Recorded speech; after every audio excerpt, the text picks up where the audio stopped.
Hallelujah, praise the Lord.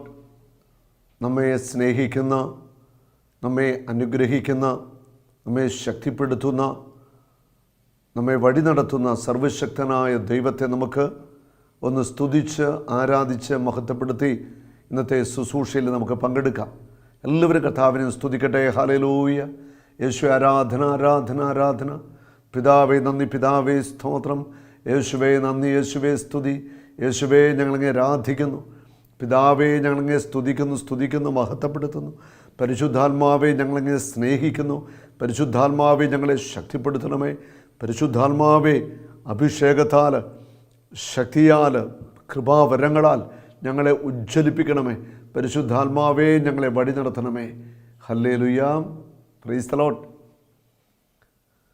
പ്രിയപ്പെട്ടവരെ, വിശുദ്ധ ബൈബിളിൽ ഉടനീളം ദൈവം ചെയ്ത മഹത്വമേറിയ വലിയ പ്രവൃത്തികൾ, അസാധാരണമായ അത്ഭുതങ്ങൾ, സൂപ്പർ നാച്ചുറലായിട്ടുള്ള ദൈവപ്രവൃത്തികൾ നമ്മൾ ഒത്തിരി കാണുന്നുണ്ട്. പുതിയ നിയമത്തിൽ യേശു തൻ്റെ ശുശ്രൂഷയ്ക്കായിട്ട് തിരഞ്ഞെടുത്തവരെല്ലാവരും സാധാരണക്കാരായ മനുഷ്യരായിരുന്നു. പത്രോസ്, പൗലോസ്, അല്ലെ അന്ത്രയോസ്, യാക്കോബ്, യോഹന്നാൻ, തോമസ്, അങ്ങനെ ഓരോരുത്തരും അപ്പസ്തോലന്മാരെല്ലാവരും തന്നെ സാധാരണക്കാരായ മനുഷ്യരായിരുന്നു. പ്രത്യേകിച്ച് അപ്പസ്തോലന്മാരുടെ നേതൃസ്ഥാനത്തേക്ക് ദൈവം ഉയർത്തിയ പത്രോസ് എന്ന വ്യക്തി ഒരു മീൻപിടുത്തക്കാരനായിരുന്നു, ഒരു മത്സ്യത്തൊഴിലാളിയായിരുന്നു. ദൈവം തൻ്റെ പദ്ധതി പ്രകാരം സാധാരണക്കാരെ തിരഞ്ഞെടുക്കുകയും അവരുടെ മേൽ തൻ്റെ ആത്മാവിൻ്റെ ശക്തി, ആത്മാവിൻ്റെ ചൈതന്യം നിറച്ചുകൊണ്ട് അസാധാരണമായ ദൈവപ്രവൃത്തികൾ ചെയ്യുവാൻ ശക്തരാക്കി മാറ്റുകയും ചെയ്യാം. ജെറമ്യ 16:14 പറയുന്നു, കർത്താവ് അരുളി ചെയ്യുന്നു, ഞാൻ അനേകം മീൻപിടുത്തക്കാരെ വരുത്തും, അവർ അവരെ പിടികൂടും. കർത്താവ് മീൻപിടുത്തക്കാരെ തൻ്റെ ശിഷ്യന്മാരാക്കി തീർത്തു. അവരെ ആത്മാക്കളെ പിടിക്കുന്നവരായിട്ട്, ആത്മാക്കളെ നേടുന്ന ദൈവരാജ്യത്തിൻ്റെ ശുശ്രൂഷകരായിട്ട് അവരെ അഭിഷേകം ചെയ്ത് അധികാരം കൊടുത്ത് അവരെ അപ്പോയിൻമെൻ്റ് ചെയ്തു. പത്രോസ് എന്ന സാധാരണ മനുഷ്യൻ്റെ കുറവുകൾ, ബലഹീനതകളൊക്കെ നമ്മൾ വിശുദ്ധ ബൈബിളിൽ വായിക്കുന്നുണ്ട്. യേശുവിനെ തള്ളിപ്പറഞ്ഞ ഒരു സാധാരണക്കാരനായ വ്യക്തി, ഒത്തിരിയേറെ ബലഹീനതകൾ ഒരുപക്ഷെ അദ്ദേഹത്തിനുണ്ടായിരുന്നു. പക്ഷേ ഈ ബലഹീനതകളെയൊക്കെ അതിജീവിക്കുന്ന അസാധാരണമായ ആത്മാവിൻ്റെ ശക്തി പെന്തക്കുസ്തായിൽ പത്രോസിൻ്റെ മേൽ ഇറങ്ങി വന്നു.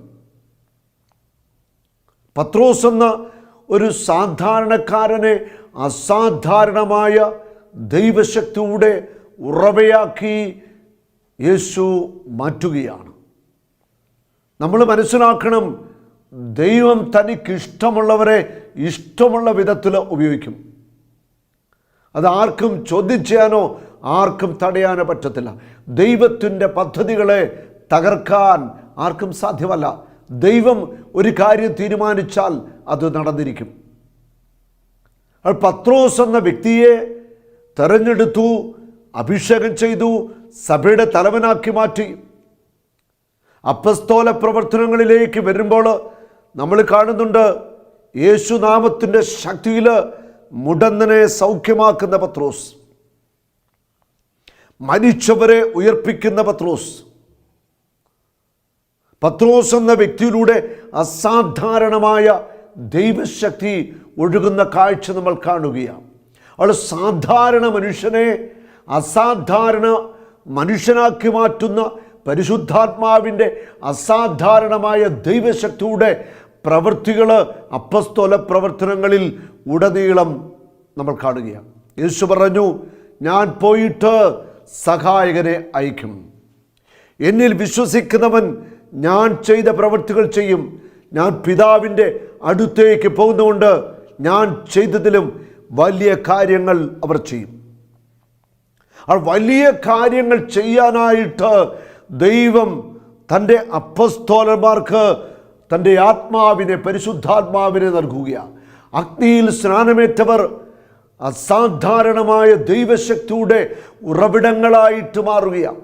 അപ്പസ്തോല പ്രവൃത്തിയിൽ പറയുന്നു, ജനങ്ങളെല്ലാവരും ഭയപ്പെട്ടു. അവരോട് കൂടെ ചേരുവാനായിട്ട് അവർക്ക് ഭയമായിരുന്നു. ഹല്ലേലൂയ. അപ്പസ്തോല പ്രവർത്തനം 5-ാം അധ്യായത്തിൽ 12 വചനങ്ങൾ വായിക്കുന്നു. അപ്പസ്തോലന്മാരുടെ കരങ്ങൾ വഴി ജനമധ്യത്തിൽ വളരെ അടയാളങ്ങളും അത്ഭുതങ്ങളും സംഭവിച്ചുകൊണ്ടിരുന്നു. അപ്പസ്തോലന്മാരുടെ കരങ്ങൾ വഴി ജനമധ്യത്തിൽ വലിയ അടയാളങ്ങൾ, അത്ഭുതങ്ങൾ സംഭവിച്ചുകൊണ്ടിരുന്നു. എന്തേ ജനമധ്യത്തിൽ അത്ഭുതങ്ങളും അടയാളങ്ങളും സംഭവിച്ചത്? അത് ദൈവത്തിൻ്റെ ഒരു പദ്ധതിയാണ്. ജനമധ്യത്തിൽ അത്ഭുതങ്ങൾ സംഭവിക്കണം. ജനമധ്യത്തിൽ അത്ഭുതങ്ങളും അടയാളങ്ങളും സംഭവിക്കുമ്പോൾ ജനം ഈ അത്ഭുതങ്ങളും അടയാളങ്ങളും ചെയ്ത സൃഷ്ടാവിലേക്ക് അവർ തിരിഞ്ഞു നോക്കും. സൃഷ്ടാവിൻ്റെ ശക്തിയെക്കുറിച്ച്, എല്ലാം സൃഷ്ടിച്ച് പരിപാലിക്കുന്ന ദൈവത്തിൻ്റെ ശക്തിയെക്കുറിച്ച് അവർ മനസ്സിലാക്കാൻ ഇടവരും. അവർ ആഴമായ വിശ്വാസത്തിലേക്ക് വരും. അവൾ അപ്പസ്തോലന്മാർ രഹസ്യത്തിലല്ല അത്ഭുതങ്ങൾ ചെയ്തത്. അവർ ജനമധ്യത്തിൽ അടയാളങ്ങളും അത്ഭുതങ്ങളും പ്രവർത്തിച്ചുകൊണ്ട്, ക്രിസ്തുവിനെ പ്രഘോഷിച്ചുകൊണ്ട് അവർ ദൈവരാജ്യത്തിൻ്റെ സാക്ഷികളായിട്ട് അവർ മുന്നോട്ട് പോകുകയാണ്. അവർ ഏക മനസ്സോടെ സോളമൻ്റെ മണ്ഡപത്തിൽ ഒന്നിച്ചുകൂടുക പതിവായിരുന്നു. അവർ ഒന്നിച്ചുകൂടി സോളമൻ്റെ മണ്ഡപത്തിൽ ഒന്നിച്ചുകൂടി അവർ ദൈവത്തെ ആരാധിച്ചു, ദൈവത്തെ മഹത്വപ്പെടുത്തി. മറ്റുള്ളവരിൽ ആരും തന്നെ അവരോട് ചേരാൻ ധൈര്യപ്പെട്ടില്ല. മറ്റുള്ളവർ ഇവരുടെ കരങ്ങളിലൂടെ നടക്കുന്ന ഈ അസാധാരണ പ്രവൃത്തികൾ, ജനമധ്യത്തിൽ നടക്കുന്ന അത്ഭുതങ്ങൾ കണ്ടിട്ട് ഇവരുടെ കൂടെ ചേരുവാനായിട്ട് അനേകർക്ക് ധൈര്യമില്ലായിരുന്നു. അത്രമാത്രം മനസ്സിനെ കീഴ്പ്പെടുത്തുന്ന, ബുദ്ധിമണ്ഡലത്തെ അതിജീവിക്കുന്ന സൂപ്പർ നാച്ചുറൽ ദൈവശക്തിയുടെ പ്രവൃത്തികൾ അപ്പസ്തോലന്മാരുടെ കരങ്ങളിലൂടെ ആ സമൂഹത്തിൽ വെളിപ്പെട്ടിരുന്നു. ഈ കാലഘട്ടത്തിലും ഇതേ ദൈവശക്തിയുടെ വെളിപ്പെടുത്തലാണ് ഉണ്ടാവേണ്ടത്.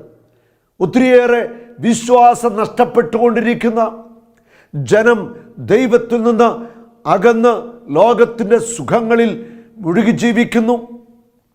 ഈ ഒരു കാലഘട്ടത്തിൽ ദൈവശക്തിയുടെ അസാധാരണ പ്രവൃത്തികൾ നടക്കണം. അതിന് യോഗ്യരായ വിശുദ്ധിയുള്ളവരെ ദൈവം അഭിഷേകം ചെയ്ത് ഉയർത്തേണ്ടിയിരിക്കുന്നു. ഈ കാലഘട്ടത്തിൽ അങ്ങനെയുള്ള പ്രവൃത്തികൾ, അപ്പസ്തോല പ്രവർത്തനങ്ങളിൽ പറയുന്ന അതേ പ്രവൃത്തികൾ വെളിപ്പെടേണ്ട സമയമായിരിക്കുന്നു. ദൈവം ഇന്നും ജീവിക്കുന്നു. യേശു ഉയർത്തെഴുന്നേറ്റ കർത്താവാണെന്ന് ലോകമറിയണമെങ്കിൽ അത്ഭുതങ്ങൾ, അടയാളങ്ങൾ, രോഗശാന്തികൾ, വലിയ പ്രവൃത്തികൾ നടന്നേ മതിയാവുകയുള്ളൂ. ജനം അവരെ ബഹുമാനിച്ചു പോന്നു. അപ്പസ്തോല സമൂഹത്തെ ജനം ബഹുമാനിച്ചിരുന്നു. കർത്താവിൽ വിശ്വസിച്ച പുരുഷന്മാരുടെ, സ്ത്രീകളുടെ സംഖ്യ വർദ്ധിച്ചുകൊണ്ടിരുന്നു. ഈ അത്ഭുതങ്ങളും അടയാളങ്ങളും ഒക്കെ കണ്ട് അവർ വിശ്വാസത്തിലേക്ക് വന്നു. ധാരാളം ആളുകൾ സഭയോട് ചേർന്നു. സഭ അങ്ങനെ വളരുവാനായിട്ട് തുടങ്ങി. അവർ ദൈവത്തിൻ്റെ പ്രവൃത്തികൾ കണ്ണുകൊണ്ട് നേരിട്ട് കണ്ടു. ദൈവശക്തിയുടെ വെളിപ്പാടുകൾ അവർ കണ്ണുകൾ കൊണ്ട് നേരിട്ട് കണ്ടു. അത് നേരിട്ട് കണ്ട് അനുഭവിച്ച യേശുവിൽ വിശ്വസിച്ചാണ് സഭയോട് ചേർന്നുകൊണ്ടിരുന്നത്. സ്ത്രീകളുടെയും സംഖ്യ വർദ്ധിച്ചുകൊണ്ടിരുന്നു. അവർ രോഗികളെ തെരുവീതികളിൽ കൊണ്ടുവന്ന് കിടക്കകളിലും കട്ടിലുകളിലും കിടത്തിയിരുന്നു. പത്രോസ് കടന്നു പോകുമ്പോൾ അവൻ്റെ നിഴലെങ്കിലും അവരിൽ ഏതാനും പേരുടെ മേൽ പതിക്കുന്നതിന് വേണ്ടിയായിരുന്നു. ഹല്ലേലൂയ. തെരുവോരങ്ങളിൽ രോഗികൾ, കഷ്ടത അനുഭവിക്കുന്നവർ, പിശാച് ബാധിതര്, അശുദ്ധാത്മാക്കളാൽ ബന്ധിത എന്നവരൊക്കെ തെരുവോരങ്ങളിൽ കൊണ്ടുവന്ന് കിടത്തി. ഈ കൊണ്ടുവന്നവരുടെ ഉള്ളിൽ വലിയ ഒരു വിശ്വാസമുണ്ട്. ആ വിശ്വാസം ഇതായിരുന്നു: പത്രോസിൻ്റെ നിഴൽ എങ്കിലും അടിച്ചാൽ മതി, സൗഖ്യം നടക്കും, പിശാച് വിട്ടുപോകും. അത്രമാത്രം വിശ്വാസത്തിലേക്ക് ആ ജനസമൂഹം ദൈവപ്രവൃത്തികൾ കണ്ട് വിശ്വസിച്ചു. തെരുവോരങ്ങളിൽ രോഗികൾ ഇങ്ങനെ കിടക്കുകയാ, പിശാചിനാൽ ബന്ധിക്കപ്പെട്ടവർ കിടക്കുകയാ. പത്രോസിൻ്റെ നിഴലെങ്കിലും അടിക്കുവാൻ അവർ ആഗ്രഹിച്ചു എന്നുള്ളതാണ്. അവർക്ക് വിശ്വാസമുണ്ട്, പത്രോസിൻ്റെ നിഴലടിച്ചാൽ മതി, അത്ഭുതം നടക്കും. നമ്മളവിടെ കാണുന്നു, പത്രോസ് കടന്നു പോകുമ്പോൾ പത്രോസിൻ്റെ നിഴലടിച്ച നിമിഷം ഇതാ അത്ഭുത രോഗശാന്തികൾ. തളർന്നു കിടന്നവരൊക്കെ എണീറ്റു നടക്കുന്നു. അശുദ്ധാത്മാവ് ബാധിച്ചിരുന്നവരിൽ നിന്ന് അശുദ്ധാത്മാക്കൾ അലറിക്കൊണ്ട് വിട്ടുപോവുകയാണ്. പൈശാചിക ശക്തികളുടെ ബഹിഷ്കരണം നടക്കുകയാണ്. പത്രോസിൻ്റെ നിഴലിലൂടെ ഒഴുകിയ ദൈവശക്തി, ദൈവകൃപ, അസാധാരണമായ ആത്മാവിൻ്റെ ആ ഒഴുക്കിൽ രോഗങ്ങൾ വിട്ടുമാറുന്നു, പിശാചുക്കൾ വിട്ടുപോവുകയാണ്. ഇവിടെ പത്രോസ് എന്ന വ്യക്തി അപ്പസ്തോല സ്ഥാനത്തേക്ക് ഉയർത്തപ്പെട്ടു. ഒരു സാധാരണ മുഖവൻ അസാധാരണമായ ദൈവശക്തിയുടെ മനുഷ്യനായിക്കൊണ്ടിതാ മനുഷ്യൻ്റെ കണ്ണുകൾക്കോ മനസ്സിനോ വിശ്വസിക്കാനാവാത്ത അത്ഭുതങ്ങൾ പത്രോസിലൂടെ ദൈവം ചെയ്യുക. ഈ കാലഘട്ടത്തിലും ഇത് നടക്കും.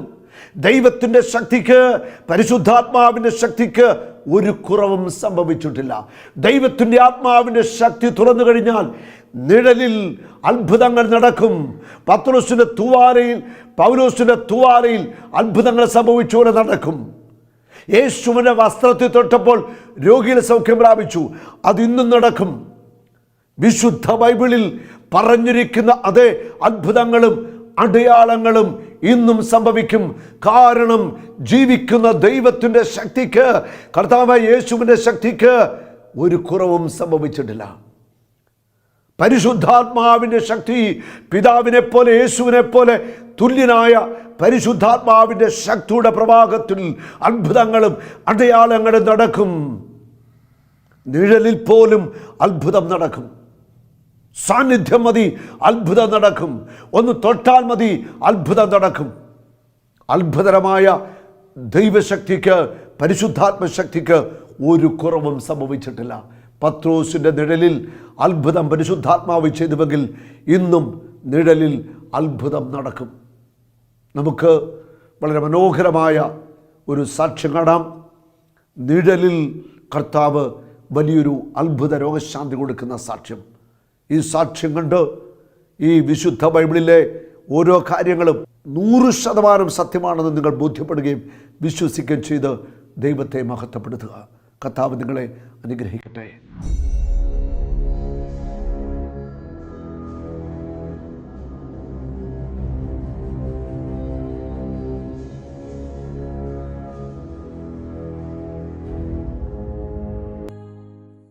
എന്താ സഹോദരിയുടെ പേര്?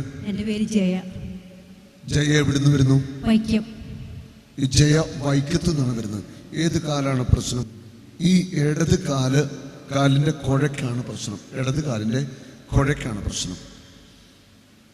എത്ര കാലമായി കുഴ തെന്നി വീഴുന്നു? 2008 ഞാൻ കൊച്ചുമായിട്ട് വീണതാണ്. എന്നിട്ട് അപ്പം എൻ്റെ വീട്ടിൽ നിന്ന് വരുമായിരുന്നു. അപ്പോൾ ഒരു കുഴിയായിരുന്നു അവിടെ. അപ്പം കൊച്ചിൻ്റെ കണ്ടുകൊണ്ട് പിള്ളേരും പുറകോട്ട് വിളിച്ചപ്പോൾ ഞാൻ അറിഞ്ഞില്ല. അപ്പോൾ ഞാൻ ഹൈ ഹീൽഡായിരുന്നു ഇട്ടേച്ചത്. അപ്പോൾ അന്നേരം കൊച്ചുമായിട്ട് പിടച്ച് താഴോട്ട് പോയി. കൊച്ചിനും ഒന്നും പറ്റാതിരിക്കാൻ വേണ്ടിയിട്ട് ഞാൻ കൈ കുത്തി. അപ്പോൾ കാല തെന്നിപ്പോയത്. ഈ മകള് അങ്ങനെ കുട്ടിയുമായിട്ട് വീണിട്ട് അങ്ങനെ അല്ലെ കാലിന് അല്ലേ കുഴ തെറ്റിപ്പോയി. 10 വർഷമായിട്ട് ഈ കുഴ തെറ്റിയിട്ട് ആള് വീഴും.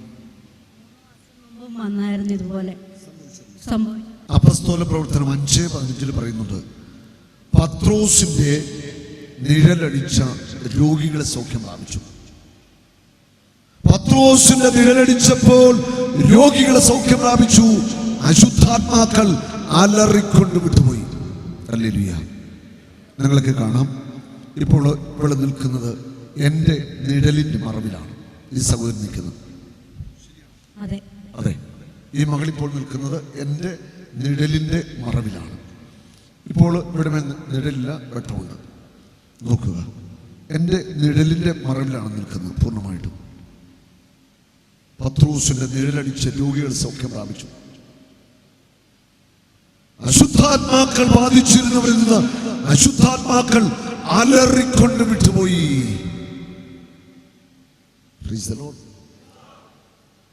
ഈ കാലഘട്ടത്തിൽ ചിലരെങ്കിലും ബുദ്ധിയിൽ ചിന്തിക്കും, ഈ ബൈബിളിൽ എഴുതിയിരിക്കുന്ന കാര്യം നിഴലടിച്ചാൽ സൗഖ്യം കിട്ടുമോ? പൗലൂസിന്റെ ദ്വാരം തൊട്ട് അപ്പോൾ സൗഖ്യം കിട്ടി, ഇതിനകത്ത് വല്ല സത്യമുണ്ടോ? അങ്ങനെ യുക്തിയിലും ബുദ്ധിയിലും ചിന്തിക്കുന്ന അനേകരുണ്ട്.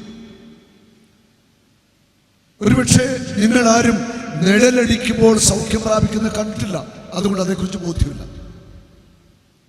തൂവാല സ്പർശിച്ച് സൗഖ്യം കിട്ടുന്നത് കണ്ടിട്ടില്ല, അതുകൊണ്ട് അതേക്കുറിച്ച് ബോധ്യമില്ല. കാരണം നമ്മൾ കണ്ടെങ്കിലേ നമുക്ക് ബോധ്യത്തിലേക്ക്, വിശ്വാസത്തിലേക്ക് വരാനായിട്ട് സാധിക്കത്തുള്ളൂ. അങ്ങനെ കാണണമെങ്കിലോ ദൈവം ആ ഒരു പ്രവൃത്തി ചെയ്യണം. റോമ 10:17 വിശ്വാസം കേൾവിയിൽ നിന്നും, കേൾവി ക്രിസ്തുവിനെ കുറിച്ചുള്ള പ്രസംഗത്തിൽ നിന്നുമാണ്. വിശ്വാസം കേൾവിയിൽ നിന്നും, കേൾവി ക്രിസ്തുവിനെ കുറിച്ചുള്ള പ്രസംഗത്തിൽ നിന്നുമാണ്. ഹല്ലേലൂയ. നമ്മള് ബുദ്ധിയുണ്ട്, മനസ്സുണ്ട്, അതുകൊണ്ട് നമ്മൾ കണ്ടു വിശ്വസിക്കാൻ ആഗ്രഹിക്കുന്നവരാണ്. കണ്ടു വിശ്വസിച്ചാൽ മതി നിങ്ങൾ. പക്ഷെ വിശുദ്ധ ബൈബിളിലെ കാര്യങ്ങൾ നമ്മൾ കാണാതെ വിശ്വസിക്കണം. യേശു സെന്റ് തോമസ് അപ്പസ്തോലൻ പറഞ്ഞില്ലേ, കാണാതെ വിശ്വസിക്കുന്നവർ. അതെ, ആ ദൈവത്തിന്റെ വചനം, ബൈബിളിൽ എഴുതപ്പെട്ടിരിക്കുന്ന ദൈവത്തിന്റെ പ്രവൃത്തികൾ, അത് നമ്മൾ കാണുന്നില്ല, പക്ഷെ കാണാൻ വിശ്വസിക്കണം. അത് ഇന്നും സംഭവിക്കുമെന്ന് നമ്മൾ വിശ്വസിക്കണം. അതാണ് നമ്മുടെ വിശ്വാസം. പത്രോസിന്റെ നിഴലടിച്ചപ്പോൾ രോഗികളെ സൗഖ്യം പ്രാപിച്ചുവെന്ന് വിശ്വസിക്കുന്നവരെ അത് കൈവീശി കാണിച്ചേ. Praise the Lord.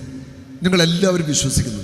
പക്ഷേ ഈ കാലഘട്ടത്തിൽ നിഴലടിച്ച് സൗഖ്യം പ്രാപിക്കുന്നത് നിങ്ങൾ കണ്ടിട്ടുണ്ടോ? ഉണ്ടോ? എന്നാ ഇതേ കണ്ടു, കാല് വലിച്ചു കുറഞ്ഞു, ആ കുഴയൊക്കെ തിരിച്ച് എന്നെ വേണം ചെയ്തു, കുഴയൊക്കെ തിരിച്ച് മടക്കി തിരിച്ച് കാല് പൊക്കിക്കാൻ മോളെ, കുഴയൊക്കെ തിരിച്ച് നന്നായിട്ട് കൈകൊണ്ട് തന്നെയൊക്കെ തിരിച്ചു. ഇനി അത് ഊരത്തില്ല, തിരിച്ചു, കൈകൊണ്ടൊക്കെ പിടിച്ച് തിരിച്ചു.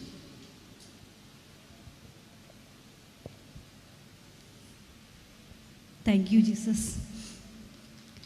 ഒത്തിരി സന്തോഷമായി. പിന്നെ എനിക്ക് വേറൊരു കാര്യം കൂടി പറയാനുണ്ട് ബ്രദർ. കാരണം എനിക്ക് കുറച്ച് നാളായിട്ട് എനിക്ക് ഞാൻ ഹല്ലേലൂയയൊക്കെ പറയുമ്പോൾ എനിക്ക് കൈ പൊക്കുമ്പോൾ 2 സൈഡിലായിട്ട് എനിക്ക് വേദനയുണ്ടായിരുന്നു. ഇപ്പം ഞാൻ ഈ ധ്യാനിച്ച് സ്തുതിച്ചുകൊണ്ടിരുന്ന സമയത്ത് എനിക്ക് പുകയുന്ന ഒരു അനുഭവം വന്നു. അഭിഷേകമാണ്, കർത്താവിൻ്റെ സ്പർശനമാണ്. ഇപ്പോൾ ആ വേദനയില്ല. കൈ പൊക്കി കാണിച്ച് ഉണ്ടോ? ഹല്ലേലൂയ. ആ കാലിൻ്റെ കുഴ ഇപ്പോൾ തെന്നുന്നില്ല. ഒന്നുകൂടെ പിടിച്ചൊക്കെ തിരിച്ച് നന്നായിട്ട്. എത്ര വർഷം? 10 വർഷം അല്ലേ? 10 വർഷമായിട്ട് തെന്നിപ്പോകുന്ന കാലക്കുഴയാണ്. അത് സൗഖ്യം പ്രാപിച്ചു കഴിഞ്ഞു. കൈയടിച്ചു നിന്നില്ല. സന്തോഷമായി. ഒരു നാളും നീ അനാഥനല്ല, ഒരു നാളും നീ അന്യനല്ല, ഒരു നാളും നീ അനാഥനല്ല.